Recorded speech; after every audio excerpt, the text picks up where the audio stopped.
আল্লাহ যখন ইব্রাহিম নবীকে বললেন আপনি আত্মসমর্পণ করেন, ক্বালা আসলামতু লিরাব্বিল আলামিন, আমি বিশ্বজগতের রব আল্লাহর কাছে আত্মসমর্পণ করলাম।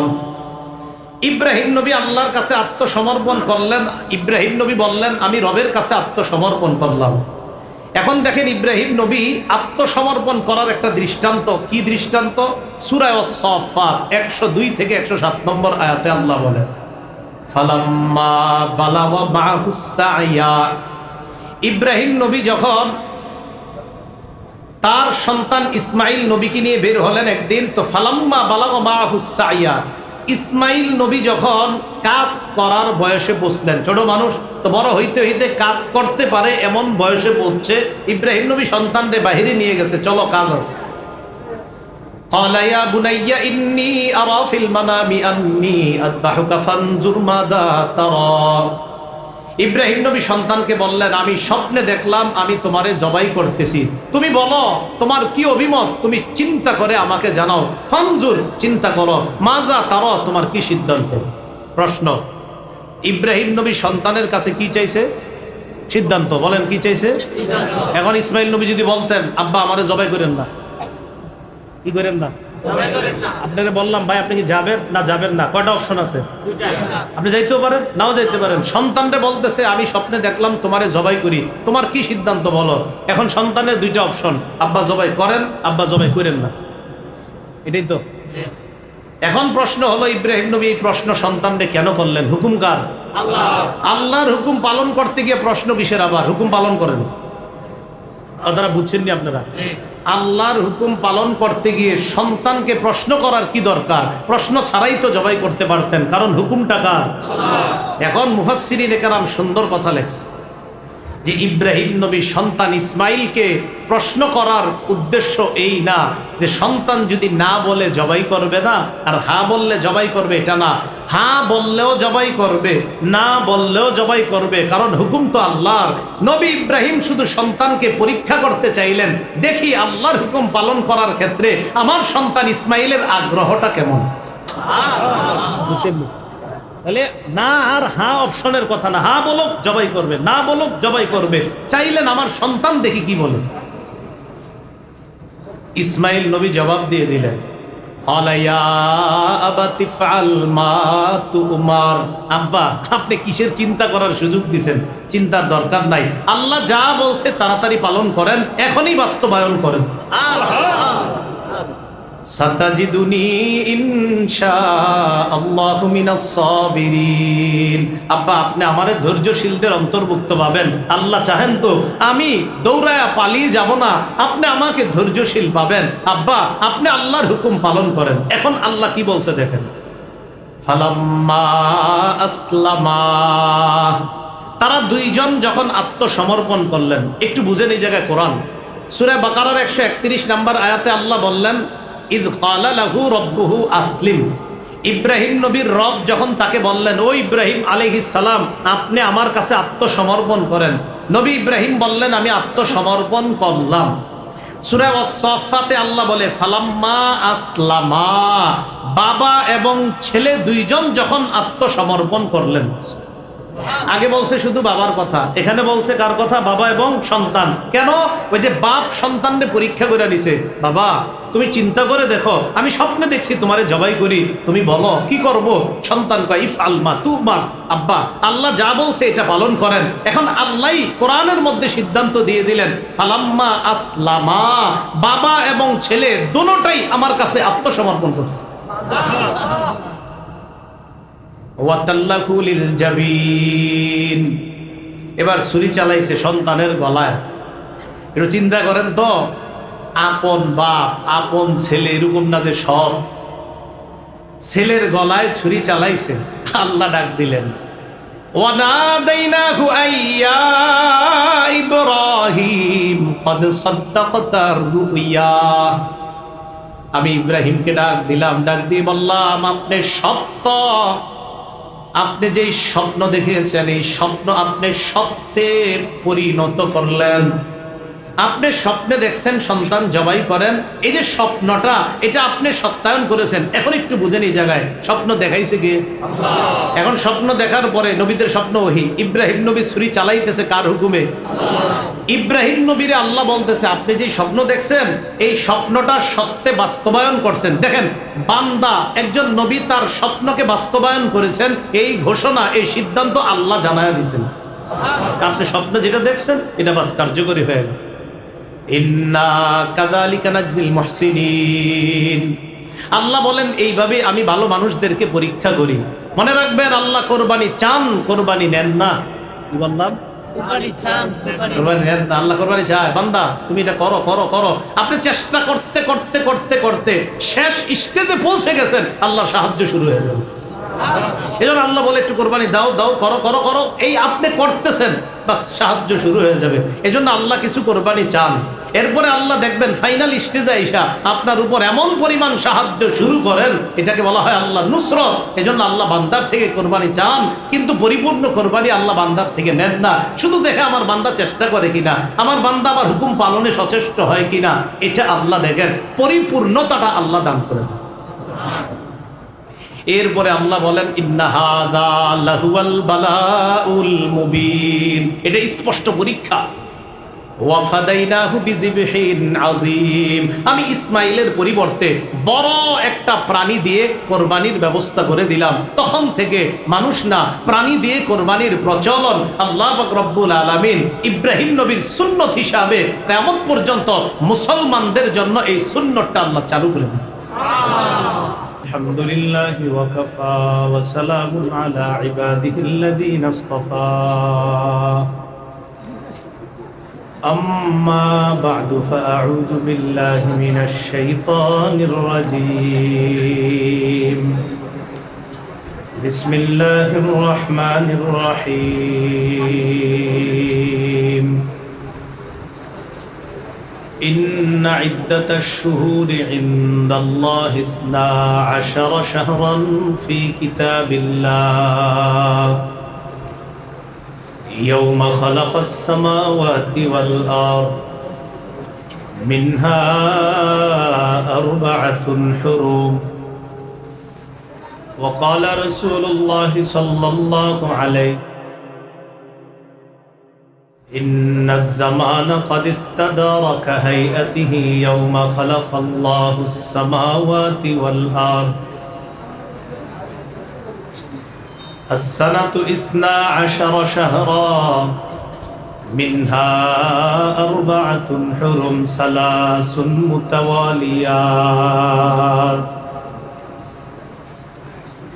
ذو القعدة وذو الحجة والمحرم ورجب مضر الذي بين جمادى وشعبان أو كما قال عليه الصلاة والسلام وقال عليه الصلاة والسلام في حجة الوداع ألا إن أحرم الأيام يومكم هذا ألا وإن أحرم الشهور شهركم هذا ألا وإن أحرم البلد بلدكم هذا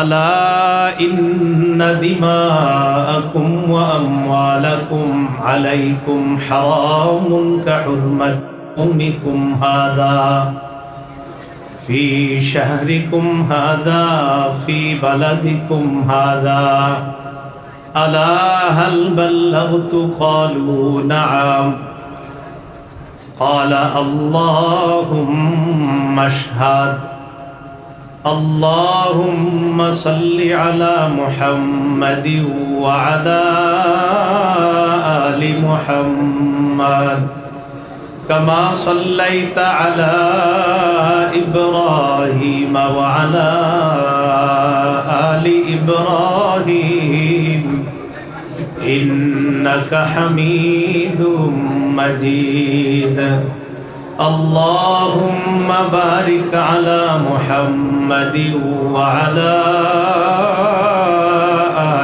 محمد كما باركت على إبراهيم وعلى آل إبراهيم إنك حميد مجيد اللهم إني أعوذ بك من شر لساني وشر سمعي وشر بصري وشر مني মাদ্রাসায় আশরাফুল উলুম ময়নামতির উদ্যোগে হাফেজ ছাত্রদের পাগড়ি প্রদান উপলক্ষে আজকের ইসলাহি মাহফিলে আমার আগে গুরুত্বপূর্ণ আলোচনা পেশ করেছেন বাংলাদেশ কওমি মাদ্রাসা শিক্ষা বোর্ড বেফাকের সম্মানিত মহাসচিব জামিয়া আজিজিয়া রহমানিয়া মাদ্রাসার সম্মানিত প্রিন্সিপাল ও শেখুল হাদিস আল্লামা মাহফুজুল হক সাহেব দামাত বরকাতুহুম ঢাকা, আল্লামা মুবারক হুসাইন সাহেব। আলোচনা পেশ করেছেন আল্লামা মাহবুবুর রহমান আশরাফি সাহেব কুমিল্লা। বাদ মাগরিব গুরুত্বপূর্ণ আলোচনা পেশ করেছেন আল্লামা হাসান জামিল সাহেব ঢাকা এবং আমাদের কুমিল্লা মুজফফর উলুম মাদ্রাসা মুরাদনগরের সম্মানিত মোহতামিম ও শেখুল হাদিস আল্লামা মুফতি আমজাদ হুসাইন সাহেব, তিনি আলোচনা পেশ করেছেন। উপস্থিত হুজুর হজে আছেন, যাই হোক উপস্থিত হজরত উলামায়ে কেরাম, মুসলমান ভাইরা, আল্লাহ রব্বুল আলমিনের দরবারে শুকরিয়া আদায় করছি। আল্লাহ আমাদেরকে এই ইসলাহি মাহফিলে উপস্থিত হওয়ার তৌফিক দান করেছেন বলে আলহামদুলিল্লাহ। কয়েকদিন পরে জিলহজ মাস শুরু হবে। জিলহজ মাসের ব্যাপারে কিছু কথা আমরা সংক্ষেপে গুরুত্ব সহকারে আমরা শুনবো ইনশাআল্লাহ। সূরা তাওবার ৩৬ নম্বর আয়াতে আল্লাহ পাক রব্বুল আলামিন বলেন, ইন্না ইদ্দাতাশ শুহুরি ইনদাল্লাহি 12 শাহরান ফি কিতাবিল্লাহ ইয়াউমা খালাকাস সামাওয়াতি ওয়াল আরদ। আল্লাহ যেদিন আসমান জমিন সৃষ্টি করেছেন, দিন থেকে আল্লাহর বিধান মতে মাসসমূহের গণনা আল্লাহর কাছে 12 মাস। মাসসমূহের গণনা আল্লাহর কাছে কয় মাস? মিনহা আরবাআতুন হুরুম। এই 12 মাসের মধ্যে 4টি মাস সম্মানিত মাস। কোন 4 মাস সম্মানিত, এটা আবার হাদিসের ব্যাখ্যায় রাসূলুল্লাহ সাল্লাল্লাহু আলাইহি সাল্লাম আমাদেরকে জানিয়ে দিয়েছেন। সহিহ বুখারীর বর্ণনা 4662 নম্বর হাদিস। قال رسول الله صلى الله عليه وسلم إن الزمان قد استدار كهيئته يوم خلق الله السماوات والأرض।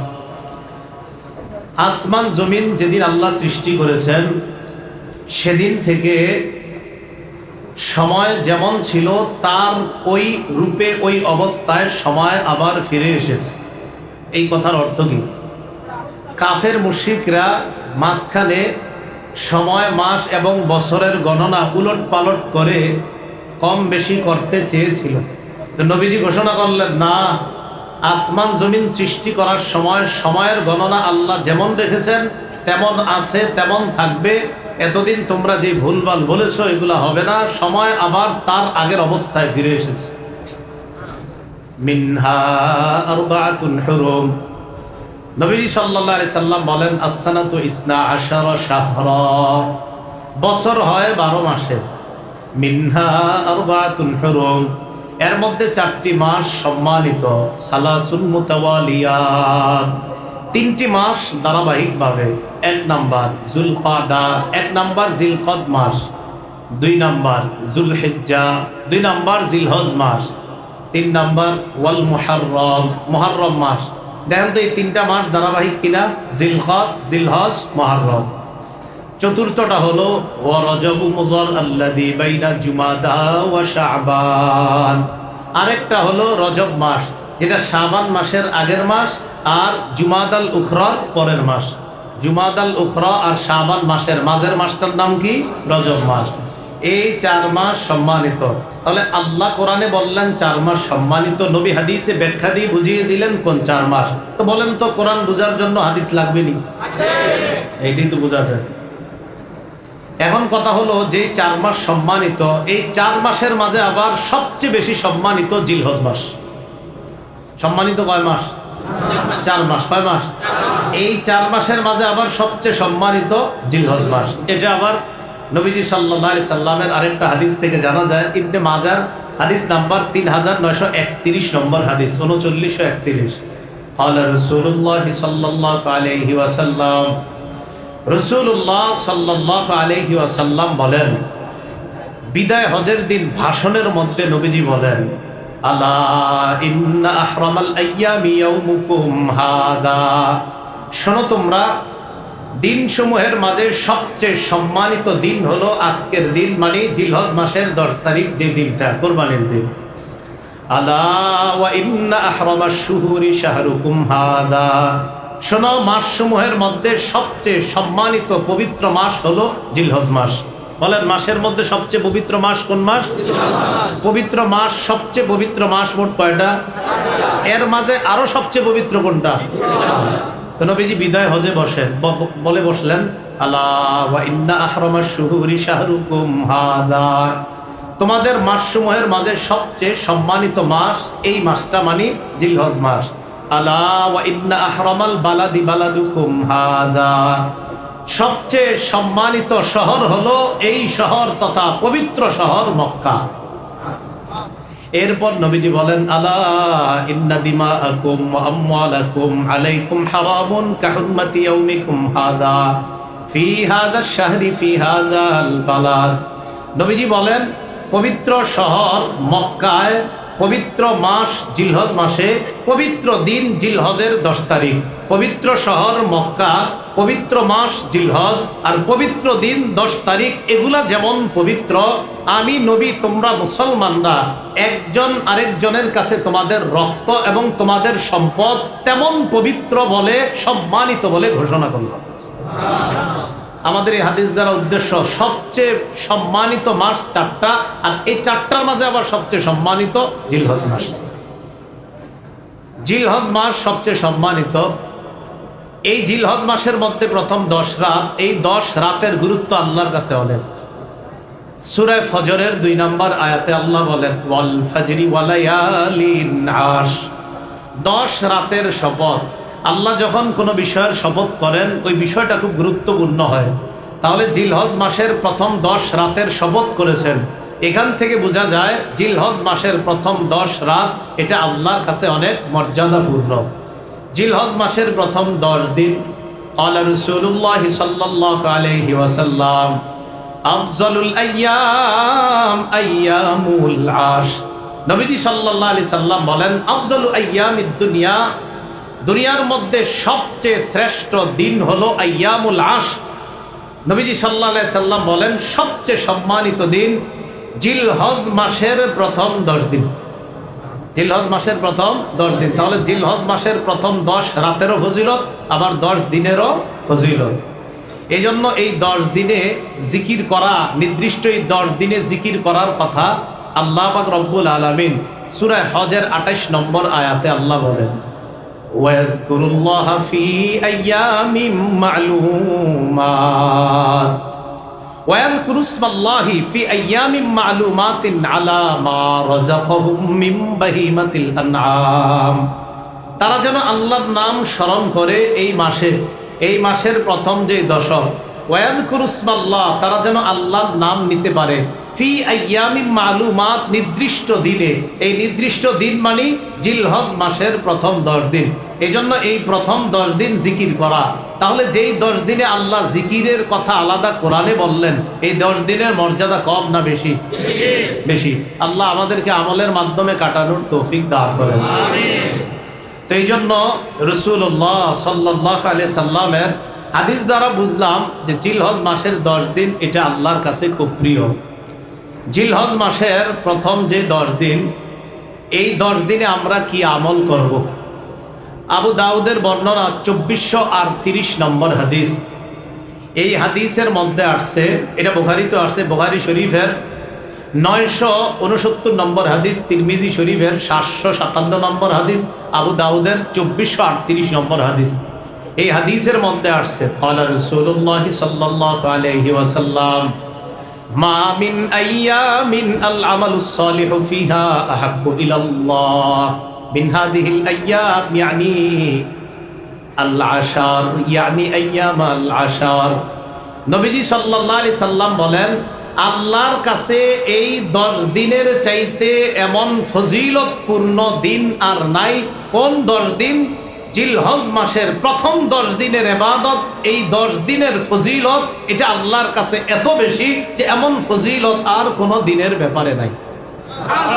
কোন 10 দিন? প্রথম 10 দিন। সাহাবায়ে কেরাম প্রশ্ন করলেন, ওয়ালাল জিহাদু ইয়া রাসূলুল্লাহ, হুজুর জিহাদও না? বলেন হুজুর জিহাদও কি ফজিলতপূর্ণ না এটার চেয়ে? ফাকালা রাসূলুল্লাহ সাল্লাল্লাহু আলাইহি ওয়াসাল্লাম লা ওয়ালাল জিহাদু ফি সাবিলিল্লাহ, না জিহাদও এটার চাইতে ফজিলতপূর্ণ না। তবে ইল্লা রাজুলুন খারাজা ফি সাবিলিল্লাহ বিনাফসিহি ওয়া মালিহি ফালাম ইয়ারজি মিন যালিকা বিশাই, তবে কোন ব্যক্তি জান মাল নিয়ে বের হইছে, কোটি কোটি টাকা নিয়ে বের হয়েছে জেহাদে, আর কিচ্ছু নিয়ে সে ফিরে আসতে পারে নাই, জান মাল নিয়ে বের হয়েছে, সব সেখানে খরচ হয়ে গেছে। নবী বলেন, হ্যাঁ জিহাদ এটার চাইতে বেশি ফজিলতপূর্ণ না, তবে জিহাদের ময়দানে ওই মুজাহিদ, যেই মুজাহিদ ধন সম্পদ নিয়ে গেছে কিন্তু কিছু নিয়ে ফিরে আসতে পারে নাই, ওই মুজাহিদের জেহাদ আবার এই 10 দিনের ইবাদতের চেয়ে আরো ফজিলতপূর্ণ। কথা বুঝে আসছে? জিহাদ এটার চেয়ে ফজিলতপূর্ণ না, নবী বলেন, তবে ওই মুজাহিদের জেহাদ যে জান মাল নিয়ে বের হয়েছে, কিছু নিয়ে ফিরে আসতে পারে নাই, তার জেহাদ আবার এটার চেয়ে আরো ফজিলতপূর্ণ। তাহলে কি বুঝলাম? জিলহজ মাসের প্রথম 10 দিন আমল করা, নেক আমল করা, এটা অনেক ফজিলতপূর্ণ। জিলহজ মাসের প্রথম 10 দিন বলেন আমার সাথে, লা ইলাহা ইল্লাল্লাহ পড়েন তো, আল্লাহু আকবার, আলহামদুলিল্লাহ। মুসনাদে আহমদের বর্ণনা 5446 নম্বর হাদিস। قال رسول الله صلى الله عليه وسلم اكثروا فيهن من التهليل والتكبير والتحميد। নবীজি বলেন, জিলহজ মাসের এই 10 দিন তোমরা বেশি বেশি লা ইলাহা ইল্লাল্লাহ পাঠ করবা, আল্লাহু আকবার বলবা, আর আলহামদুলিল্লাহ এগুলা বেশি বেশি পড়বা। তাহলে জিলহজ মাসের প্রথম 10 দিন আমরা হাঁটতেছি, বসতেছি, লা ইলাহা ইল্লাল্লাহ পড়া, আল্লাহু আকবার পড়া, আলহামদুলিল্লাহ পড়া। আল্লাহ আমল করার তৌফিক দান করেন। জিলহজ মাসের প্রথম 9 দিন রোজা রাখার চেষ্টা করা। বলেন, প্রথম 9 দিন জিলহজ মাসের প্রথম 9 দিন রোজা রাখার চেষ্টা করা। নাসাই শরীফের বর্ণনা 2417 নম্বর হাদিস, আম্মাজান আয়েশা সিদ্দিকা রাদিয়াল্লাহু তাআলা আনহার বর্ণনা। عن عائشة الصديقة رضي الله تعالى عنها قالت قال رسول الله صلى الله عليه وسلم كان رسول الله صلى الله عليه وسلم يصوم 9 من ذي الحجة। আম্মা জান আয়েশা বলেন, রাসূলুল্লাহ সাল্লাল্লাহু আলাইহি সাল্লাম কানা ইয়াসুমু 9 মিন যিল হিজ্জা, জিলহজ মাসের প্রথম 9 দিন টানা আল্লাহ রাসূল রোজা রাখতেন। সুবহানাল্লাহ। ওয়াসালাসাতা আইয়ামিন মিন কুল্লি শাহরিন, আর প্রত্যেক মাসে 3টা রোজা রাখতেন। প্রত্যেক মাসে কয়টা রোজা রাখতেন? 3টা। 13, 14, 15। আর কি করতেন? ওয়াইসনাইনি ওয়াল খামিস, প্রতি সোমবার আর বৃহস্পতিবার রোজা রাখতেন।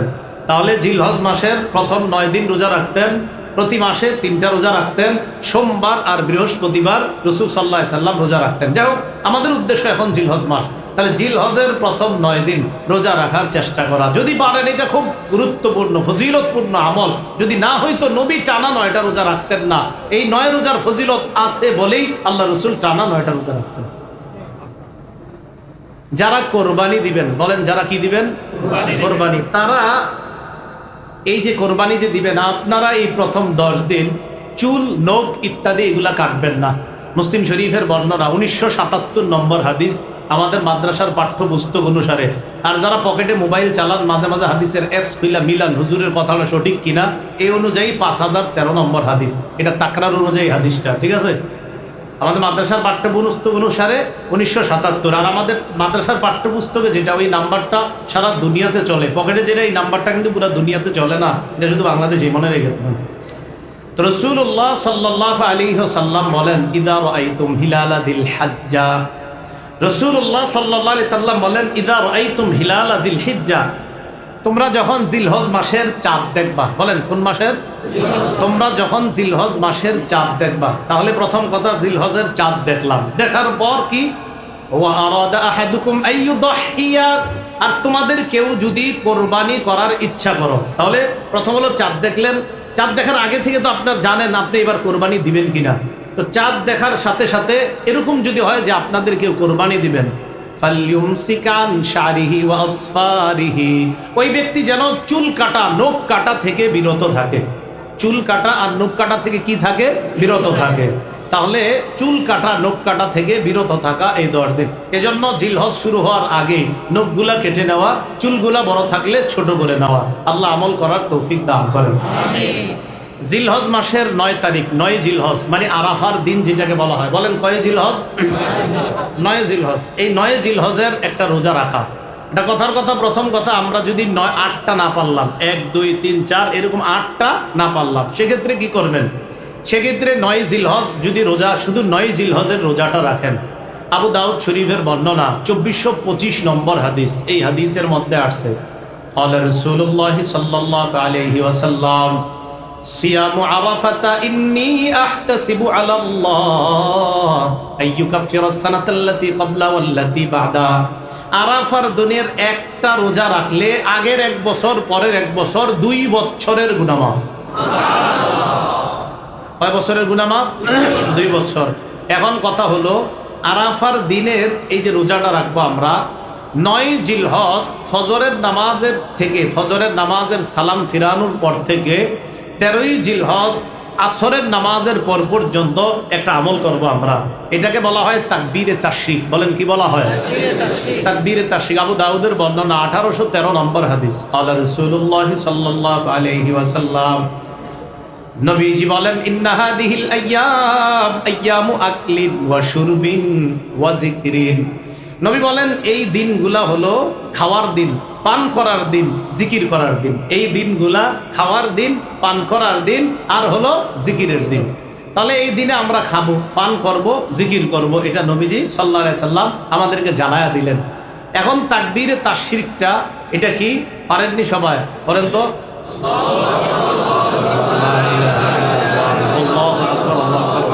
একবার বাবা, একবার পুরুষরা একবার মোটামুটি আওয়াজে মসজিদে, নারীরা একদম হালকা আওয়াজে একবার, কয়বার?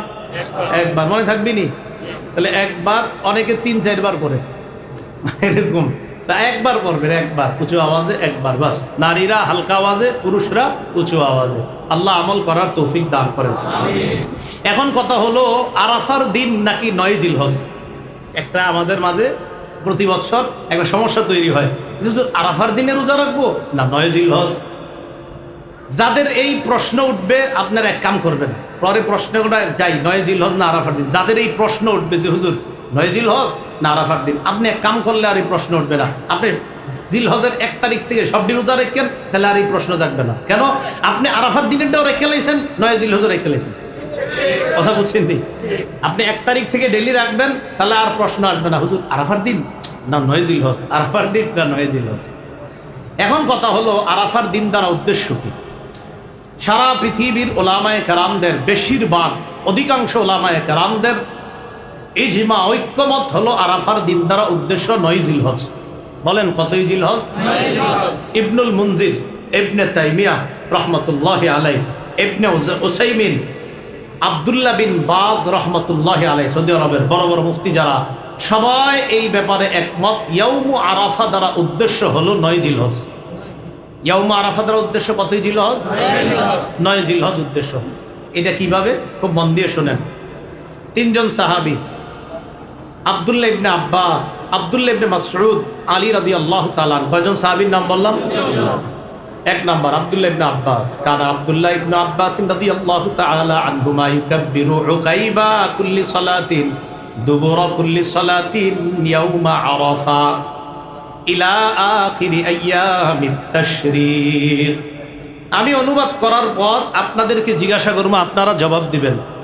দেখেন, আব্দুল্লাহ ইবনে আব্বাস রাদিয়াল্লাহু তাআলা আনহু আরাফার দিন ফজরের সময় তাকবীর বলা শুরু করতেন। সবাই বলেন কোন দিন? বিসমিল্লাহ। আল্লাহুম্মা লাকাল হামদু ওয়া লাকাল শুকর। আরাফার দিন ফজরের পর তাকবীর বলা শুরু করতেন। বাস শুরু করলেন। শুরু করার পর 13ই জিলহজ অর্থাৎ তাকবীরে তাশরিকের যে শেষ দিনটা 13ই জিলহজ আসরের সময় গিয়ে তিনি তাকবীর শেষ করতেন। এখন আমি আপনাদের কাছে প্রশ্ন, আব্দুল্লাহ ইবনে আব্বাস আরাফার দিন শুরু করতেন আর তাশরিকের শেষ দিনে গিয়ে শেষ করতেন। শেষ দিন কয় তারিখ পরে? 13 তারিখ। তাহলে 13 তারিখ যদি শেষ দিন হয় তো 13 তারিখের আগের থেকে হিসাব করেন আরাফার দিন কয় তারিখ হয়? 9 তারিখ। তো আব্দুল্লাহ ইবনে আব্বাস আরাফার দিন শুরু করতেন। তো আরাফার দিন দ্বারা এখানে কি হবে উদ্দেশ্য? 9 জিলহজ যদি না ধরি তাহলে তো শেষে হিসাব মিলবে না।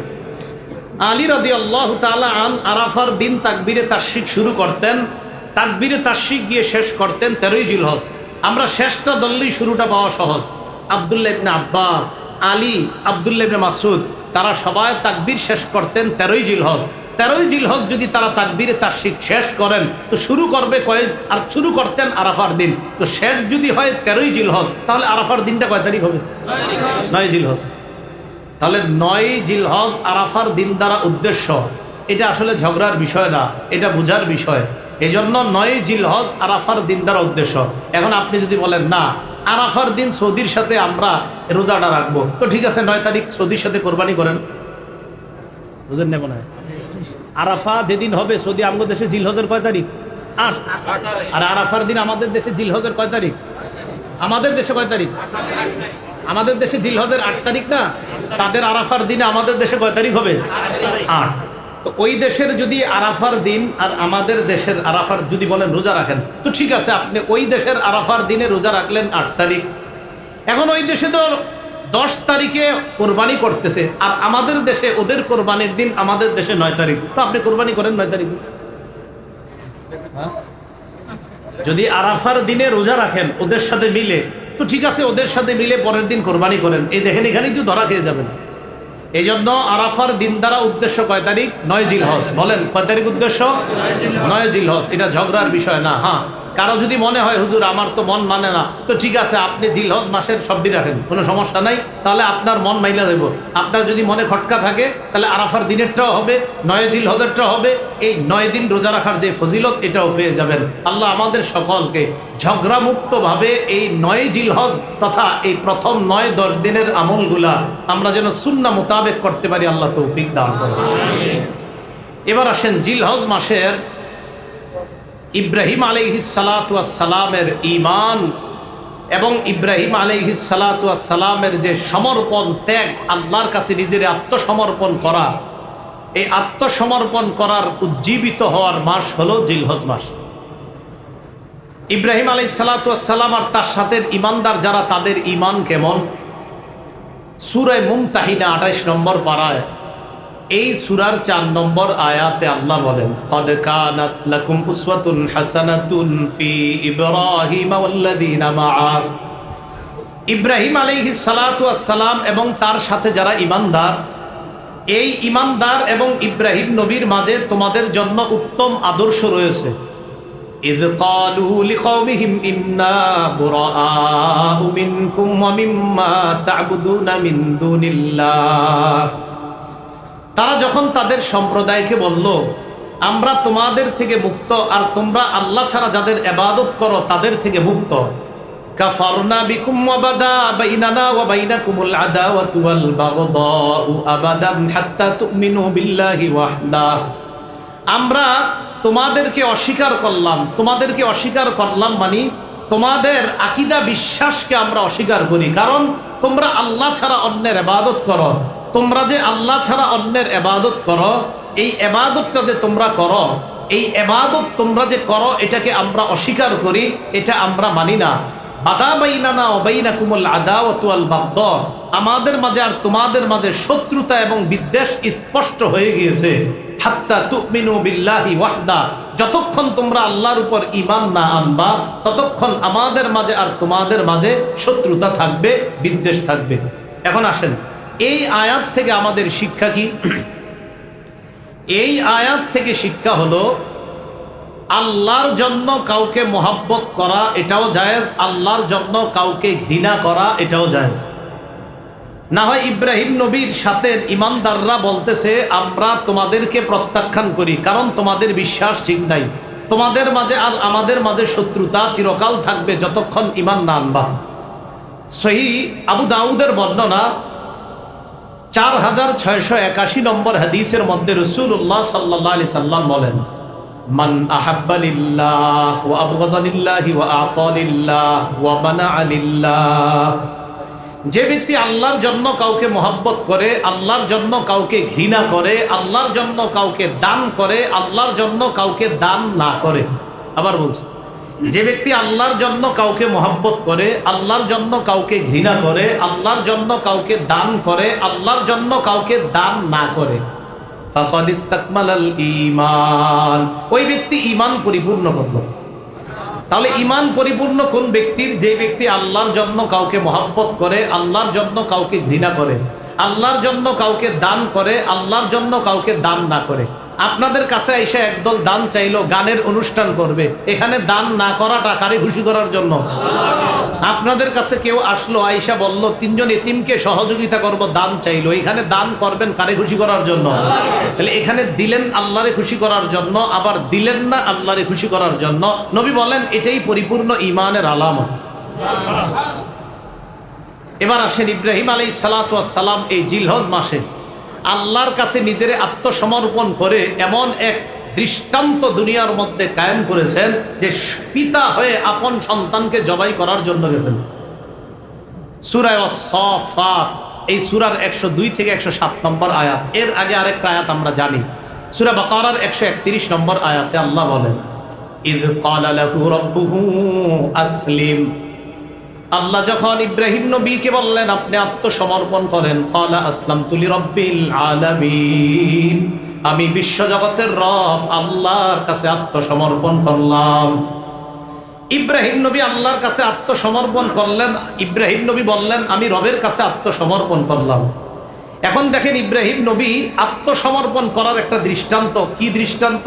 সূরা আস-সাফাত 102 থেকে 107 নম্বর আয়াতে আল্লাহ বলেন, ফালাম্মা বালাগা মা'হুস সা'য়া, ইব্রাহিম নবী যখন তার সন্তান ইসমাইল নবীকে নিয়ে বের হলেন একদিন, তো ফালাম্মা বালাগা মা'হুস সা'য়া, ইসমাইল নবী যখন কাজ করার বয়সে পৌঁছলেন, ছোট মানুষ তো বড় হইতে হইতে কাজ করতে পারে এমন বয়সে পৌঁছছে, ইব্রাহিম নবী সন্তানরে বাহিরে নিয়ে গেছে, চলো কাজ আছে। قال يا بني إني أرى في المنام أني أذبحك فانظر ماذا ترى, ইব্রাহিম নবী সন্তানকে বললেন আমি স্বপ্নে দেখলাম আমি তোমারে জবাই করতেছি, তুমি বলো তোমার কি অভিমত, তুমি চিন্তা করে আমাকে জানাও। ফানজুর, চিন্তা করো, মাজা তারা, তোমার কি সিদ্ধান্ত? প্রশ্ন, ইব্রাহিম নবী সন্তানের কাছে কি চাইছে? সিদ্ধান্ত। বলেন কি চাইছে? এখন ইসমাইল নবী যদি বলতেন আব্বা আমারে জবাই করেন না, কি করেন না, আপনাকে বললাম ভাই আপনি কি যাবেন না যাবেন না, কয়টা অপশন আছে? আপনি যাইতেও পারেন নাও যাইতে পারেন। সন্তানরে বলতেছে আমি স্বপ্নে দেখলাম তোমারে জবাই করি, তোমার কি সিদ্ধান্ত বলো? এখন সন্তানের 2টা অপশন, আব্বা জবাই করেন, আব্বা জবাই করেন না, এটাই তো। এখন প্রশ্ন হলো ইব্রাহিম নবী এই প্রশ্ন সন্তানরে কেন করলেন? হুকুম কার? আল্লাহ। আল্লাহর হুকুম পালন করতে গিয়ে প্রশ্ন কিসের? আবার হুকুম পালন করেন, আপনারা বুঝছেননি? আপনারা আল্লাহর হুকুম পালন করতে গিয়ে সন্তানকে প্রশ্ন করার কি দরকার? প্রশ্ন ছাড়াই তো জবাই করতে পারতেন, কারণ হুকুমটা কার? এখন মুফাসসিরিনে কেরাম সুন্দর কথা লেখছে যে ইব্রাহিম নবী সন্তান ইসমাইলকে প্রশ্ন করার উদ্দেশ্য এই না যে সন্তান যদি না বলে জবাই করবে না, আর হ্যাঁ বললে জবাই করবে, এটা না। হ্যাঁ বললেও জবাই করবে, না বললেও জবাই করবে, কারণ হুকুম তো আল্লাহর। নবী ইব্রাহিম শুধু সন্তানকে পরীক্ষা করতে চাইলেন, দেখি আল্লাহর হুকুম পালন করার ক্ষেত্রে আমার সন্তান ইসমাইলের আগ্রহটা কেমন। তাহলে না আর হ্যাঁ অপশনের কথা না, হ্যাঁ বলুক জবাই করবে, না বলুক জবাই করবে, চাইলেন আমার সন্তান দেখি কি বলে। ইসমাইল নবী জবাব দিয়ে দিলেন,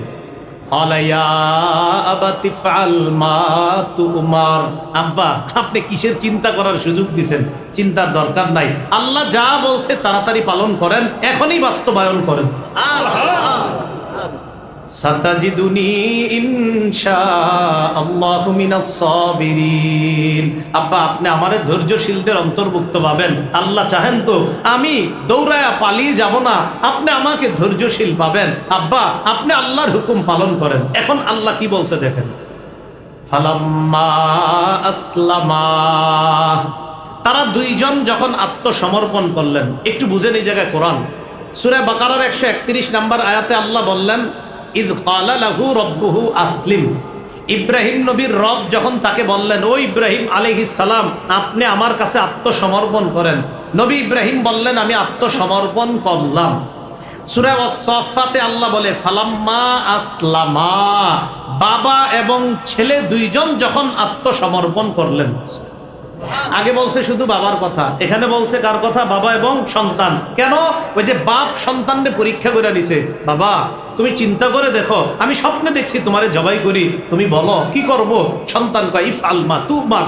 আব্বা, আল্লাহ যা বলছে এটা পালন করেন। এখন আল্লাহই কোরআনের মধ্যে সিদ্ধান্ত দিয়ে দিলেন, ফালাম্মা আসলামা, বাবা এবং ছেলে দুটোটাই আমার কাছে আত্মসমর্পণ করছে। ওয়াতাল্লাহু লিল জাবিন, এবার ছুরি চালাইছে সন্তানের গলায়। একটু চিন্তা করেন তো, আপন বাপ আপন ছেলে, এরকম না যে সব, ছেলের গলায় ছুরি চালাইছে। আল্লাহ ডাক দিলেন, ওয়ানাদাইনাহু আইয়া ইব্রাহিম ক্বাদ সাদ্দাকতার রুইয়া। আমি ইব্রাহিমকে ডাক দিলাম, ডাক দিয়ে বললাম, আপনি সত্য, আপনি যেই স্বপ্ন দেখেছেন এই স্বপ্ন আপনি সত্যে পরিণত করলেন। আপনি স্বপ্নে দেখছেন সন্তান জবাই করেন, এই যে স্বপ্নটা এটা আপনি সত্যায়ন করেছেন। এখন একটু বুঝেন, এই জায়গায় স্বপ্ন দেখাইছে কে? আল্লাহ। এখন স্বপ্ন দেখার পরে নবীদের স্বপ্ন ওহী। ইব্রাহিম নবী ছুরি চালাইতেছে কার হুকুমে? ইব্রাহিম নবীরে আল্লাহ বলতেছে, আপনি যে স্বপ্ন দেখছেন এই স্বপ্নটা সত্যে বাস্তবায়ন করছেন। দেখেন, বান্দা একজন নবী তার স্বপ্নকে বাস্তবায়ন করেছেন, এই ঘোষণা এই সিদ্ধান্ত আল্লাহ জানায় দিয়েছেন। আপনি স্বপ্ন যেটা দেখছেন এটা বাস কার্যকরী হয়ে গেছে। ইন্না কাযালিকা নাজজিল মুহসিনিন। আল্লাহ বলেন, এইভাবে আমি ভালো মানুষদেরকে পরীক্ষা করি। মনে রাখবেন, আল্লাহ কোরবানি চান, কোরবানি নেন না। কি বললাম? আল্লাহ কোরবানি চায়। বান্দা তুমি এটা করো করো করো। আপনি চেষ্টা করতে করতে করতে করতে শেষ স্টেজে পৌঁছে গেছেন, আল্লাহ সাহায্য শুরু হয়ে যাবে। এজন্য আল্লাহ বলে, একটু কোরবানি দাও দাও, করো করো করো। এই আপনি করতেছেন, বাস সাহায্য শুরু হয়ে যাবে। এজন্য আল্লাহ কিছু কোরবানি চান, এরপরে আল্লাহ দেখবেন ফাইনাল স্টেজে আইসা আপনার উপর এমন পরিমাণ সাহায্য শুরু করেন, এটাকে বলা হয় আল্লাহ নুসরত। এজন্য আল্লাহ বান্দার থেকে কোরবানি চান, কিন্তু পরিপূর্ণ কোরবানি আল্লাহ বান্দার থেকে নেন না। শুধু দেখে আমার বান্দা চেষ্টা করে কিনা, আমার বান্দা আমার হুকুম পালনে সচেষ্ট হয় কিনা, এটা আল্লাহ দেখেন। পরিপূর্ণতাটা আল্লাহ দান করে দেন। এরপরে আল্লাহ বলেন, ইন্না হাযা লাহুয়াল বালাউল মুবিন, এটা স্পষ্ট পরীক্ষা। ওয়াফাদাইনাহু বিযিবহিন আযীম, আমি ইসমাইলের পরিবর্তে বড় একটা প্রাণী দিয়ে কোরবানির ব্যবস্থা করে দিলাম। তখন থেকে মানুষ না, প্রাণী দিয়ে কোরবানির প্রচলন আল্লাহ পাক রব্বুল আলামিন ইব্রাহিম নবীর সুন্নত হিসাবে কিয়ামত পর্যন্ত মুসলমানদের জন্য এই সুন্নতটা আল্লাহ চালু করে দিয়েছেন। সাহাবারা নবীজিরে জিজ্ঞাসা করলেন, মা হাদিহিল আদাহি ইয়া রাসূলুল্লাহ, হুজুর এই যে কোরবানি করি আমরা, এগুলা কি? ক্বালা সুন্নাতু আবিকুম ইব্রাহিম আলাইহিস সালাতু ওয়াস সালাম, এটা তোমাদের আব্বা ইব্রাহিম নবীর সুন্নত। সুবহানাল্লাহ। একটু বুঝছেন না আপনারা? তাহলে জিলহজ মাসে ইব্রাহিম নবী আল্লাহর কাছে নিজের আত্মসমর্পণ করলেন। তো জিলহজ মাস এটা আমাদেরকে মনে করায় দেয়, শোনো এই মাসটা আত্মসমর্পণ তো সবসময় করবা, বাকি এই মাস আসলে তোমাদেরকে আমি আল্লাহ মনে করায় দিই। কেন?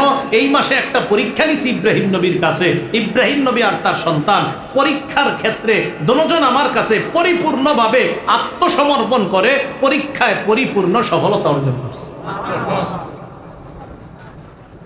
জিলহজ মাস আসলে আরেকটা জিনিস মনে হয় আমগো, বলেন আমার সাথে সবাই বলেন, বলেন আমার সব কিছু আল্লাহর জন্য। এটা সব সময়ের কথা, বলেন সবাই। এটা জিলহজ মাস আসলে বলেন এটা বেশি মনে পড়ে যায়। কেন মনে পড়ে? খুব মন দিয়ে বুঝবেন যে জিলহজ মাসে এটা মনে পড়ে বেশি কেন। এবছর ইনশাল্লাহ কোরবানির নিয়ত কাদের কাদের এবছর? মাশাআল্লাহ, আপনারা কোরবানি যে করে আপনিও করতে পারেন, অথবা কোনো আলেম জবাই করতে পারে। সূরা আনআমের 162-163 নম্বর আয়াতটা নবীজির দোয়া হিসাবে আমাদেরকে শিখাইয়া দিয়েছেন যে যিনি কোরবানি করবে তিনি দোয়া পড়বে, ইন্না সালাতি ওয়া নুসুকি ওয়া মাহইয়ায়া ওয়া মামাতি লিল্লাহি রাব্বিল আলামিন লা শারীকা লাহু ওয়া বিযালিকা উমিরতু ওয়া আনা মিনাল মুসলিমিন।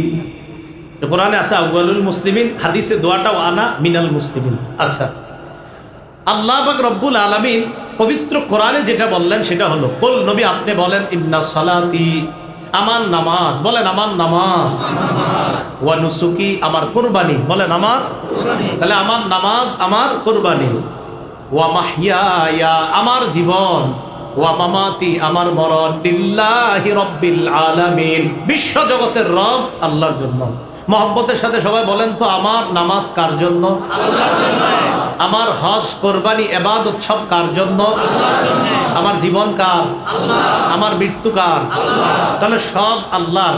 এই কথাটার জিলহজে বেশি মনে পড়ে কেন?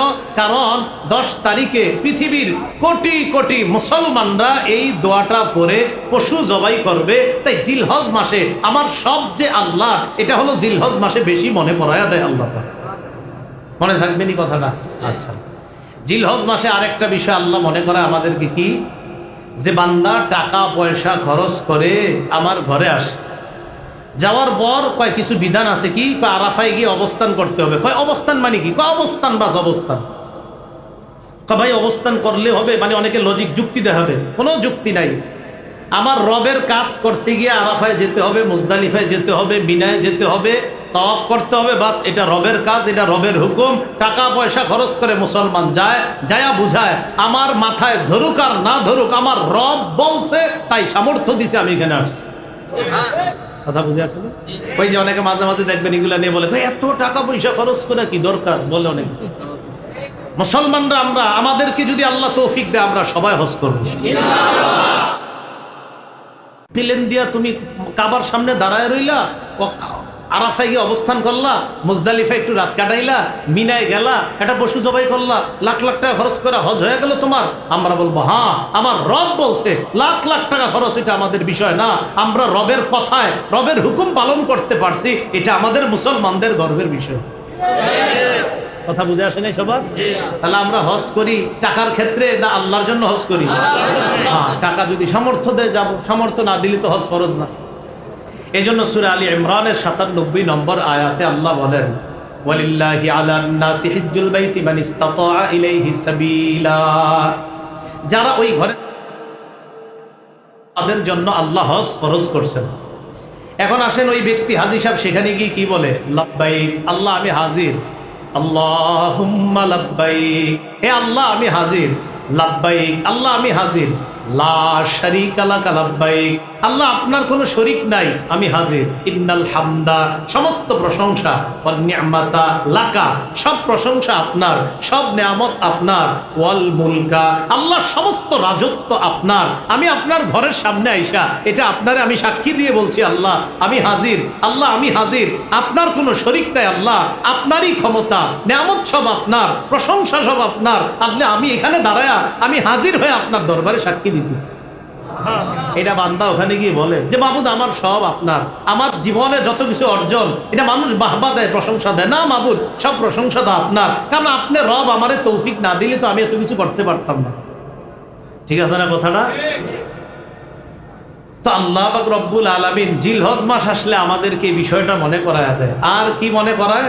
আর একটা বিষয়, কোরবানি যারা করবে ওই কোরবানিওয়ালাদের গোস্ত খাওয়া কোনো উদ্দেশ্য হবে না, বরং তাদের টার্গেট আর উদ্দেশ্য হবে আমি পশু জবাই করলাম, আল্লাহ জানে আমার রব কবুল করে কিনা, আল্লাহ টাকা পয়সা তো কিছু দিয়েছেন আপনি, তাই পশু কিনলাম, মাবুদ জবাই করলাম, এখন আপনি চাইলে আমার কোরবানিটা কবুল হবে, এজন্য তো দোয়ার মধ্যে ফাতাকাব্বাল মিন্নি, আল্লাহ আমার পক্ষ থেকে এই কোরবানি আপনি কবুল করেন, মাবুদ আমি তো আপনার জন্য জবাই করলাম, আপনি যদি কবুল করেন তাহলে এটা কবুল হবে।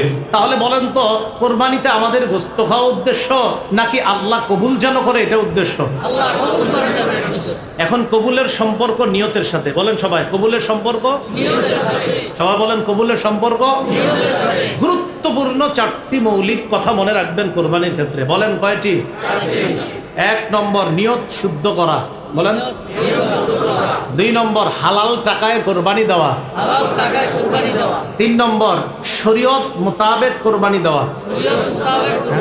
হুজুর করতে জিগাইয়া মাসালা জিজ্ঞাসা কইরা সুন্দরভাবে পশুটা কোরবানি দিবেন। হ্যাঁ, পশু কোরবানি দেওয়ার আগে 10 দিন 15 দিন 5 দিন এমন এমন ঘটনা ঘটায় মনে হয় হেরে ছাড়া আর কেউ কোরবানি দিব না। পশুর এই করে সেই করে অমুক করে তমুক করে, আরে ভাই এগুলো কোথায়? পশু কোরবানি করতে হবে, এটা ইসলামী শরীয়ত মোতাবেক। আবার দেখবেন যিনি জবাই করে, হুজুর যদি জবাই করে একটু চাকুটা টাচ করার সাথে সাথে তো অনেক কসাই ভাইয়ারা থাকে মাশাআল্লাহ, যাই ওনারাও খেদমত করে, ওনারা বলে হুজুর বাস বাস হয়েছে বাস হয়েছে বললে ছেড়ে দিবেন না, যেই রক কাটলে পশুর জান যায় ওটা পর্যন্ত ছুরিটা চালাবেন, ওটা নিশ্চিত যখন হবেন এরপর ছুরি ছাড়বেন। আর এইভাবে ডাইরেক্ট ছুরিটা এভাবে আপনি ভিতরে দিয়ে দিবেন না। অনেকে কি করে প্রথমে চালানোর পর আরেকজন যিনি পাশে থাকে উনি এইভাবে মারে, এটা না, এটা করবেন না। বলেন 3 নাম্বার কি মোতাবেক?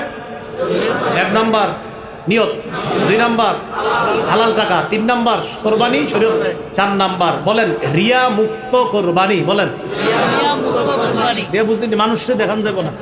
আচ্ছা, আমি তো মানুষ তো দেখি জবাই করবে, উদ্দেশ্য কি? অর্থাৎ আমার এই কোরবানি আল্লাহর জন্য, মানুষ দেখ মানে মানুষ বড় বলবে, বাহবা বলবে 5 লাখ টাকা দিয়ে কোরবানি দিছে, এই উদ্দেশ্য না, বরং আমি 5 লাখ টাকা দিয়ে কিনছি আমার রবরে বেশি খুশি করতে, এটা উদ্দেশ্য। ঠিক আছে, কিন্তু আপনি যদি এটা হয় না আমার রব আমারে দিছে যত বেশি টাকা, তাই বেশি টাকা দিয়ে পশুটা কিনছি, আল্লাহ আপনারই খুশি করার জন্য কিনছি, বাস এটা। কিন্তু আপনার এটা যেন না হয় 5 লাখ দিয়ে কিনছি, আমার ভাইয়েরটা 2.5 লাখ, এরকম হইলে শেষ, এরকম যেন উদ্দেশ্য না হয়। তাহলে 4টা কথা: 1 নাম্বার নিয়ত শুদ্ধ করা, 2 নাম্বার হালাল টাকায় কোরবানি দেওয়া, 3 নাম্বার শরীয়ত মোতাবেক, 4 নাম্বার মানুষকে দেখানোর জন্য না বরং আল্লাহরে খুশি করার জন্য কোরবানি। 1 নিয়ত শুদ্ধ করা। সহিহ বুখারীর 1 নম্বর হাদিস, ক্বালা রাসূলুল্লাহ সাল্লাল্লাহু আলাইহি ওয়াসাল্লাম ইন্নামাল আ'মালু বিন্নিয়াত। আমলের প্রতিদান নির্ভর করে নিয়তের উপর। বলেন আমলের প্রতিদান নির্ভর করে কিসের উপর? আমি যে এখন কথা কইতেছি এই যে আপনাদের সামনে, এটা কি কথা না কাজ? বলেন সবাই, আমি যে এখন কথা কইতেছি কথা না কাজ? একদল কয় কথা আর একদল কয় কাজ। আমি যে কথা বলতেছি কথাটা কাজ না, এটা মুখের কাজ। বলেন এটা কার কাজ? এজন্য ইন্নামাল আমালু বিন্নিয়াত অর্থ হলো ইন্নামা আমালুল জাওয়ারিহি তুসাবু বিন্নিয়াত। অঙ্গ প্রত্যঙ্গের আমলের প্রতিদান দেওয়া হবে নিয়তের উপর। অঙ্গ প্রত্যঙ্গের আমল, হাতের আমল, পায়ের আমল, মুখের আমল। মুখের আমল হলো সত্য কথা বলা, এটা ভালো আমল। মিথ্যা কথা বলা এটা খারাপ আমল। সত্য বলা এটা ইবাদত, মিথ্যা বলা এটা গুনাহ। মিথ্যা বলা, তাহলে এই গুনাহটা করলো কে? মুখ। তাহলে গুনাহ বদ আমল, গুনাহ বদ আমল, তাহলে মিথ্যা কথা বদ আমল। তো বদ আমল, এই মিথ্যা কথা নামক বদ আমলটা কে করছে? মুখ। আর সত্য কথা নামক নেক আমলটা কে করছে? মুখ। তাহলে মুখের সত্য কথা নেক আমল, মুখের মিথ্যা কথা এটা বদ আমল। এই জন্য রসুলের এই হাদিস দ্বারা উদ্দেশ্য অঙ্গ প্রত্যঙ্গের আমলের প্রতিদান দেওয়া হয় পরিশুদ্ধ নিয়তের সাথে। এখন আমরা যে হাত দিয়ে গরু কোরবানি করব, পশু কোরবানি করব, এটা কার জন্য করা? আল্লাহর জন্য। এই হলো 1 নম্বর, মনে রাখবেন। সহিহ বুখারীর 1 নম্বর হাদিস, আমলের প্রতিদান নির্ভর করে নিয়তের উপর। 2 জানি কোনটা? হালাল টাকায় কোরবানি করা। সহিহ বুখারীর 52 নম্বর হাদিস, নুমান ইবনে বাশীর রাদিয়াল্লাহু তাআলা আনহুর বর্ণনা, তিনি বলেন ক্বালা রাসূলুল্লাহ সাল্লাল্লাহু আলাইহি ওয়াসাল্লাম আল হালালু বাইয়িনুন ওয়াল হারামু বাইয়িন। হালাল স্পষ্ট, হারাম স্পষ্ট। ওয়া বাইনাহুমা মুশাব্বাহাত ওয়া ফি নুসখাতিন মুশতাবিহাত। হালাল আর হারামের মাঝে কিছু অস্পষ্ট বিষয়, সন্দেহযুক্ত বিষয় আছে। ফামানিত্তাকাল মুশাব্বাহাত ফাকাদ ইস্তাবরা লিদীনিহি ওয়া ইরজিহি। কোন ব্যক্তি যদি সন্দেহযুক্ত জিনিস থেকে বাঁচে, সে তার ধর্ম এবং তার ইজ্জতকে হেফাজত করবে। আমি উদাহরণ যেভাবে দেই, আমার দিকে তাকান, এই তাকান সবাই। এই দুইটা ধান ক্ষেত, এই দুইটা কি ক্ষেত? মাঝখানে আইল, বলেন মাঝখানে ধান ক্ষেত। এই ধান ক্ষেতের দুই পাশে দুইটা সুন্দর রাস্তা আছে। ধান ক্ষেতের দুই পাশে দুইটা সুন্দর রাস্তা, মাঝখানে আইল, চিকুন আইল। এই চিকুন আইলটা আবার দুই পাশের ধান এইভাবে যে পইরা রইছে, এটা ঢাইকা গেছে, হয়নি এরকম? আচ্ছা, এখন আপনি এই পাশ থেকে ওই পাশে যাবেন রাস্তা পাড়ি দিয়ে, আপনি এই দুই পাশের দুই ভালো রাস্তায় চাইলেই যাইতে পারেন, হয়তো এটা দিয়ে যান, না হয় ওইটা দিয়ে যান। আপনি কি করছেন জানেননি? এই দুই ভালো রাস্তা থুইয়া মাঝখানেরটা দিয়ে রওনা করছেন। তাহলে মাঝখানেরটা কি বড় না ছোট? এখন যাইয়া ওই পাশে গেছেন, যাওয়ার পর রাস্তায় উঠা দেখেন কি শরীরে আপনার পাঞ্জাবির মধ্যে 10-12টা ধানের ছোট ছোট বিচি লেগে রয়েছে, 10-12টা ধান। এখন ধানগুলো আসছে কোত্থেকে? হ্যাঁ, দুই ক্ষেত থেকে। এখন মুফতি আনিসুর রহমান আশরাফি সাহেবের ফোন দিয়েছেন, হুজুর কি আমি তো আপনার ভক্ত, আপনার মসজিদে নামাজ পড়ি, তো কি হয়েছে? হুজুর আমি দুই ধান ক্ষেতের মাঝখান দিয়ে আইছি, এখন আমার জামার মধ্যে 5-7টা ধান লেগে গেছে আরেকজনের ক্ষেতের। এখন আমার প্রথম কথা হইল, হুজুর ফতুয়া দিয়ে দিল যে ভাই এটা আপনার মাঝখান দিয়ে গেছেন, 2-4টা ধান লেগে গেছে, আল্লাহ মাফ করে দিবে, সমস্যা নেই, এটা তো ইচ্ছা করে করেন না। কিন্তু আমার কথা হইল, আপনি হুজুরের ফোনটা দেওয়ার দরকার হইল কেন? হ্যাঁ, আচ্ছা, হুজুরের ফোন দেওয়া দরকার হইল কেন? এটা কোন রাস্তা দিয়ে যাওয়া নে?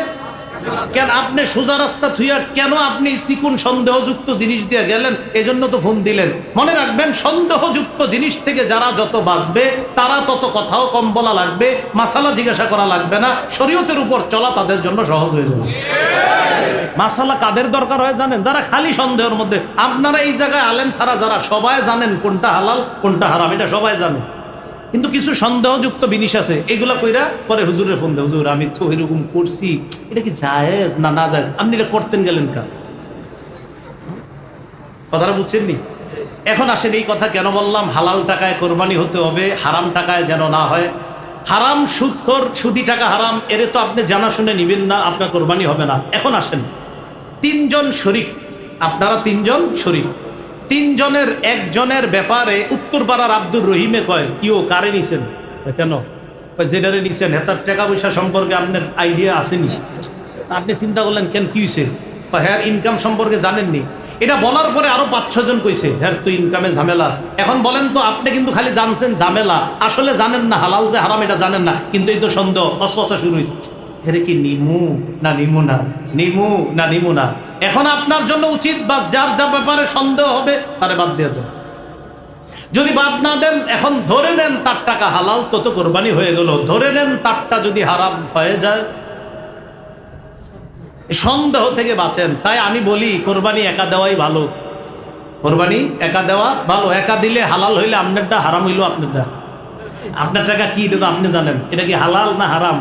একা যদি দেন, এটা হালাল না হারাম এটা কে জানে? আপনি জানেন। হালাল হইলে কবুল, হারাম হইলে কবুল না।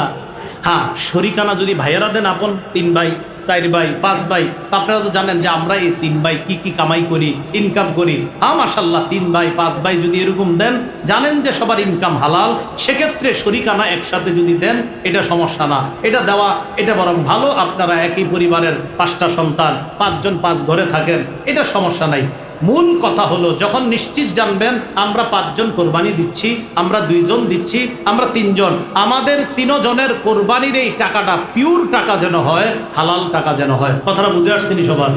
তাহলে হালাল অবশ্যই যেন হয়, হারাম যেন না হয়। আরেকটা জানি কি যেন না হয়? সন্দেহযুক্ত। হারাম যেন না হয়, আরেকটা সন্দেহযুক্ত যেন না হয়। সন্দেহযুক্ত হইলে দেখবেন যারা কোরবানি দেয়, মনে করেন 5 জন, এর মধ্যে 4 জন ঠিক আছে, একজনের ব্যাপারে সন্দেহ। এখন ওই 4 জন খালি এরকম করবে, আমার কোরবানি হইব না হইব না, হইব না হইব না, এক পেরেশানি। আল্লাহ আমাদের সকলকে সন্দেহ থেকে বাঁচার তৌফিক দান করে। 3 নাম্বার, শরীয়ত মোতাবেক বলছিলাম, কোরবানি করতে গিয়ে কোনো ধরনের বেদাত না করা।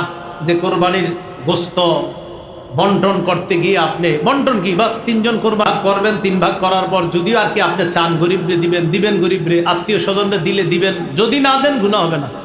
না দিলে কি হবে না? আগে আপনার এই গিফটটা করেন না, দিয়েন। আরে আল্লাহ যেন আবার না নিবে, গুনাহ হবে না বলছি দিকে আবার এরকম দিবেন না এরকম না, মানে কইলাম আর কি যে যদি না দেন গুনাহ হবে না, আপনি যদি না দিলে গুনাহ হবে না, বা আল্লাহর হস্তে কিন্তু এটা কইরেন না। মুখ দিয়ে আয়া পড়ছে আমার লেগে মাসালাটা বইলে ফেলছে। আমি সাধারণত মাইকে মাসালা বলি না আমি। আপনি 3 ভাগের যদি ওই যে আত্মীয় স্বজনরা না দেন বা গরিবরে না দেন, এটা গুনাহ হবে না, কিন্তু আপনারা কইরেন এই ভাই এই মাসালার উপর আমল করেন না, আপনারা সবাই দিন, কিন্তু গরিব গরেও দিয়েন, আত্মীয় স্বজনদেরকে দিয়েন, নিজেরাও খায়েন। কথা বুঝে আসছে? কারণ কোরবানির গোশত তো উদ্দেশ্য না, আমাদের তো খুশি করা কারে উদ্দেশ্য? এখানে যেন কোনো বেদাত কাজ না করে। সহিহ বুখারীর 2697 নম্বর হাদিস, আম্মাজান আয়েশা সিদ্দিকার বর্ণনা, ক্বালা রাসূলুল্লাহ সাল্লাল্লাহু আলাইহি ওয়াসাল্লাম মান আহদাসা ফি আমরিনা হাদা মা লাইসা মিনহু ফাহুয়া রাদ্দুন। নবীজি বলেন, আমাদের ইসলাম ধর্মের মধ্যে, এই শরীয়তের মধ্যে ইবাদতের নামে কেউ যদি সওয়াবের আশায় নতুন কিছু আবিষ্কার করে, বলেন আমার সাথে, শরীয়তের মধ্যে সওয়াবের আশায় ইবাদতের নামে নতুন কিছু আবিষ্কার করা বেদাত। এটা বেদাত। তাহলে নতুন কিছু আবিষ্কার করা যাবে না। ইমাম মালিক রহমতুল্লাহি আলাইহি বলেন, মান ইবতাদা ফিল ইসলামি বিদআতান ফায়ারাহা হাসানা ফাকাদ জামা আন্না মুহাম্মাদান ক্বাদ খানা রিসালা। কোন ব্যক্তি যদি ইসলামের মধ্যে নতুন কোন বেদাত চালু করে আর এটারে যদি উত্তম মনে করে, সে কেমন যেন এই দাবি করলো যে মুহাম্মদ সাল্লাল্লাহু আলাইহি সাল্লাম নবুয়তের দায়িত্ব পালনে ত্রুটি করে গিয়েছে। নাউজুবিল্লাহ বলেন। বলেন, নবীজি কি দিন অসম্পূর্ণ রাইখে গেছে না পরিপূর্ণ? হ্যাঁ, তাহলে পরিপূর্ণ রাইখে গেছে দিন, এই জন্য নতুন কোনো কিছু প্রবেশ না করানো। 4 নাম্বার জানি কি, কাউরে দেখানোর জন্য কোরবানি না দেওয়া, আল্লাহরে খুশি করার জন্য কোরবানি দেওয়া। তিরমিজি শরীফের বর্ণনা, এই হাদিসটা সবাই মন দিয়ে শোনেন, একদম ওলামায়ে কেরাম সহ সবাই। আর আলেমরা তো এই হাদিসটা মন দিয়ে শোনাই দরকার, কারণ এই হাদিসে 1 নাম্বার আসামি আলেম। নাম্বার আসামি কে? আরে আল্লাহ আল্লাহ আমগরে হেফাজত করেন। তিরমিজি শরীফের 2382 নম্বর হাদিস, উকবা ইবনে আমির রাদিয়াল্লাহু তাআলা আনহুর বর্ণনা, তিনি বলেন, আন্না সুফাই আল আসবাহি দাখালাল মাদিনা। এক তাবিঈ নাম সুফাই আল আসবাহি, তিনি মদিনায় আসলেন। মদিনায় আসার পর দেখে ফাইদা হুয়া বি আবি হুরায়রা, রাসূলের সাহাবী আবু হুরায়রা এক জায়গায় বসা। ইজতামা নাস, মানুষ তাকে চারদিক থেকে ঘেরাও করে আছে। সুবহানাল্লাহ। আবু হুরায়রা রাদিয়াল্লাহু, তিনি জিজ্ঞাসা করলেন, কি ব্যাপার, এখানে কে? জনগণ বলল, হাদা আবু হুরায়রা। চিনো না নবীর সাহাবী আবু হুরায়রা? কি করে? ইউহাদ্দিসুন নাস, মানুষকে হাদিস শোনায়। সুবহানাল্লাহ। মানুষকে হাদিস পড়াইতেছে, ছাত্ররা বসা সামনে। আচ্ছা, বুঝলাম। তো তিনি বলেন, ফাদানাউতু মিনহু, আমি আবু হুরায়রার কাছাকাছি গেলাম। ওয়া ক্বাআতু বাইনা ইয়াদাইহি, তার একদম কাছে গিয়ে বসলাম। ফালাম্মা সাকাতা ওয়া খালা, হাদিস শোনানো শেষ করার পর তিনি যখন হাদিস থেকে অবসর হয়ে চুপ করে বসে রইলেন আর একাকী হলেন, আমি তার কাছে গিয়ে বললাম, আনশুদুকা বিহাক্কিন ওয়া বিহাক্কিন লামা হাদ্দাসতানি হাদিসান সামি'তাহু মির রাসূলিল্লাহি সাল্লাল্লাহু আলাইহি ওয়াসাল্লাম ওয়া আকালতাহু ওয়া আলিমতা। আপনারে আল্লাহর কসম দিয়ে বলি, এমন একটা হাদিস আপনি আমারে শোনান যেটা আপনি নিজের কানে নবীর থেকে শুনছেন, যে হাদিসটা আপনি বুঝছেন, যে হাদিসটা আপনি বুঝছেন আবার জেনেছেন আবার নিজে শুনেছেন, এমন একটা হাদিস আমারে শোনান। প্রশ্ন বুঝছেন নি? এক তাবি সাহাবী আবু হুরায়রাকে বললেন, এমন একটা হাদিস শোনান যেটা নিজ কানে শুনছেন, যেটা আপনি জেনেছেন, যেটা বুঝেছেন, এমন হাদিস শোনান। আবু হুরায়রা রাদিয়াল্লাহু তাআলা আনহু বললেন, আচ্ছা, আফআলু লা উহাদ্দিসান্নাকা হাদিসান হাদাসানিহি রাসূলুল্লাহ সাল্লাল্লাহু আলাইহি। ফালাম্মা আফাকা, আবার যখন হুশ ফিরে আসছে, হুশ ফিরে আসার পর আবার আবু হুরায়রা বললেন, আফআলু লা উহাদ্দিসান্নাকা হাদিসান হাদাসানিহি রাসূলুল্লাহ সাল্লাল্লাহু আলাইহি ওয়াসাল্লাম ফি হাদাল বাইতি মা মা'না আহাদুন গায়রি ওয়া গায়রু। আমি তোমাকে এমন একটা হাদিস শোনাবো, যে হাদিসটা আল্লাহর নবী এই ঘরের মধ্যে বৈশা আমাকে বলছে, আমি আর নবী ছাড়া এই ঘরের মধ্যে কেউ ছিল না। এমন একটা হাদিস তোমারে শোনাবো। এটা বইলা সুম্মা নাশাগা আবু হুরায়রা নাশাতান উখরা, আবার বেহুশ হয়ে গেছে। আলেম ছাড়া অন্যরা বলেন হাদিস বলছেনি? 2বার বেহুশ হইছে। ফালাম্মা আফাকা, আবার যখন হুঁশ ফিরে আসছে আবার বললেন লা উহাদ্দিসান্নাকা হাদিসা, আমি তোমাকে এমন একটা হাদিস শোনাবো হাদ্দাসানিহি রাসূলুল্লাহ সাল্লাল্লাহু আলাইহি ওয়াসাল্লাম ফি হাদাল বাইত, আনা ওয়া হুয়া ফি হাদাল বাইতি মা মা'ানা আহাদুন গায়রি ওয়া গায়রু। আল্লাহ নবী এমন একটা হাদিস তোমাকে শোনাবো যে হাদিসটা এই ঘরের মধ্যে এই জায়গার মধ্যে বৈশা বলছে আমি আর নবী ছাড়া কেউ ছিল না। সুম্মা নাশাগা আবু হুরায়রা নাশগা, আবার আবু হুরায়রা বেহুশ হয়ে গেছে। কয়বার? তিনবার। হাদিস বলতেছে না, মুখ দিয়ে আসতেছে না, এর আগে বেহুশ হয়ে যাইতেছে। ফালাম্মা আফাকা, আবার হুঁশ ফিরে আসছে। হুঁশ ফিরে আসার পর বলতেছে লা উহাদ্দিসান্নাকা হাদিসান হাদ্দাসানিহি রাসূলুল্লাহ সাল্লাল্লাহু আলাইহি ওয়াসাল্লাম, আমি তোমার একটা হাদিস শোনাবো যে হাদিসটা নবী এই ঘরে এই জায়গায় আমারে একাই কি বলছে, আর কেউ ছিল না। এটা বইলা আবার বেহুশ। কয়বার? চারবার বেহুশ এক হাদিস কইতে গিয়া। এটা কি হাদিস যেটা বলতে গিয়া বর্ণনাকারী সাহাবী চারবার বেহুশ হচ্ছে? এটা কেমন হাদিস? তো যিনি সামনে বসা সুফাই আল আসবাহি তিনি চিন্তিত হয়ে যাচ্ছেন, ঘটনা কি, এরকম করে কেন? ফালাম্মা আফাকা, আবার যখন হুঁশ ফিরে আসছে আবার বললেন আমি তোমার এই হাদিস শোনাবো। এই কথা বলার পর ফামাররা খাররান আলা ওয়াজহিহি, ফামালা খাররান আলা ওয়াজহিহি, আবু হুরায়রা এই চেহারার দিকে আবার এইভাবে পড়ে যাবে, আপনার এইভাবে পড়ে যাবে। উনি কি বলেন? সুফাই আল আসবাহি বলেন যেই মাত্র পড়ে যাবে আসনাতুহু, আমি তাকে আসনাতুহু, আমি আমার শরীরের সাথে এইভাবে ধরলাম যেন উনি পড়তে না পারে। আমি ভালো করে ধরে বললাম হযরত আপনি এমন কি হাদিস যেটা বলতে গিয়ে বারবার বেহুশ হচ্ছেন, মেহেরবানি করে একটু হাদিসটা বলেন। তো ধরার পর বলতেছে শোনো, আল্লাহ যেদিন কিয়ামতের মাঠ কায়েম করবেন, কোন মাঠ? কিয়ামত হইব নি? নিশ্চিত হবে, অবশ্যই হবে। বিশ্বাস করেন আর না করেন, হবেই হবে, হবেই হবে। কোরআনে আছে একদল বিশ্বাস করে, কোরআনে আছে আরেক দল অবিশ্বাস করে, কোরআনে আছে আরেক দল সংশয় করে। সংশয় কয় হতেও পারে, নাও হতে পারে। হ্যাঁ, নাদ্রি মাস-সাআ ইন নাযুন্নু ইল্লা যান্না ওয়া মা নাহনু বিমাস্তাইকিনিন, মা নাদ্রি মাস-সাআ, আমরা জানি না কিয়ামত কি। ইন নাযুন্নু ইল্লা যান্না, হ্যাঁ হ্যাঁ কিছু অনুমান করি। নাউজুবিল্লাহ, অনুমান। আমারে অনেকে কয় হুজুর আখিরাতে যে আযাব হবে, কিয়ামত হবে, কবরে আযাব হবে, বিষয়টা কেমন? তো আমি যখন দেখি না আরে বুঝানো যাবে না, আমি কই মইরা দেখেন। কি কইরা দেখেন? মরলে আপনি একদম আর প্রশ্ন করা লাগবে না। সহিহ বুখারী 1338 নম্বর, একদল মানুষ কবরের আযাবকে অস্বীকার করে, জানেন নি এটা? হ্যাঁ, হাদিস অস্বীকারী একদল কবরের আযাবকে অস্বীকার করে। তো তাদেরকে বোঝানোই যায় না কবরের আযাব যে সত্য। বুখারীর বর্ণনা 1338 নম্বর হাদিসে আল্লাহ রাসূল স্পষ্ট বলছেন আযাবুল কবরি হাক্কুন, কবরের আযাব সত্য। বুখারীর বর্ণনা, নবী দুই কবরের পাশ দিয়ে যাইতেছে, নবী বললেন ইন্নাহুমা ইউআযাবান, এই দুইজনকে কবরে আযাব দেওয়া হচ্ছে, এই দুইজনকে কবরে আযাব দেওয়া হচ্ছে। তো নবী কেমনে বলতেছে আযাব দেওয়া হচ্ছে? এটা কি পরে হবে না চলতেছে আযাব? তো কবরের আযাব সত্য নেই। তো আপনাদের কারোর মধ্যে যদি এরকম হয় যে কেউ বুঝাইতে না পারেন, খালি আপনারে পেঁচায়, তখন কি করবেন? আপনি বলবেন ভাই মরো, সব বুঝাই, মরলে সব বুঝে এসেছে। আল্লাহ বুঝার তৌফিক দান করেন, আমিন। মনে আসেনি কোন জায়গায় আছি? কোন জায়গায়? কিয়ামত কায়েম করছে, আপনি শুরু করছে হাদিস পাওয়া। কিয়ামত কায়েম করার পর আল্লাহ এবার বিচার শুরু করবে। বিচার ব্যবস্থায় যে তিনজনকে দিয়ে শুরু করবে,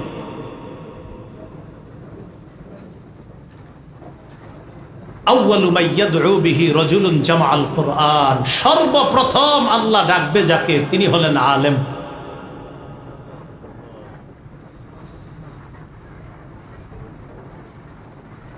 কোরআনওয়ালাকে ডাকবে, কোরআনের ধারক বাহক আলেমকে ডাকবে।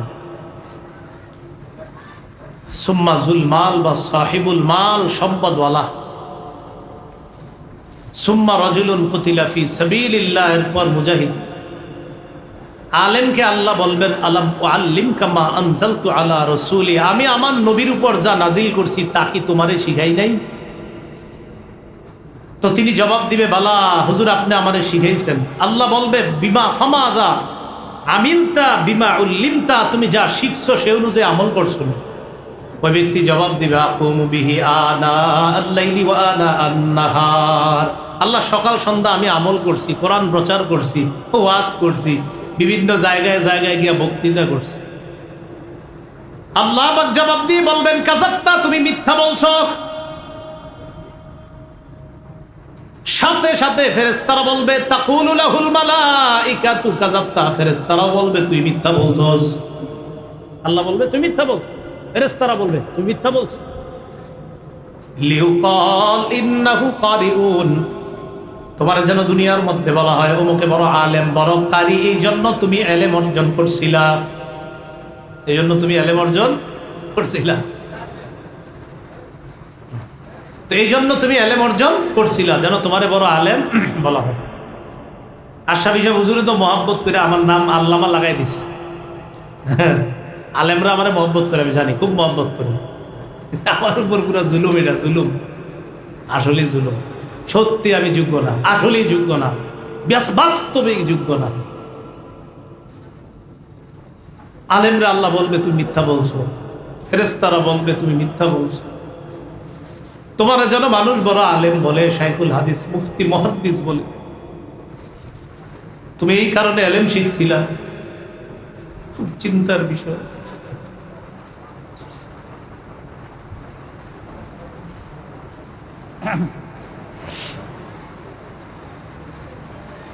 তুমি এই জন্য ইলম শিখছো। সহিবা বিহি আলা ওয়াজহিহি ফিন্নার, মাথাটা নিচে দিবে, পা উপরে দিকে ধাক্কা জাহান্নামে ফেলে যাও।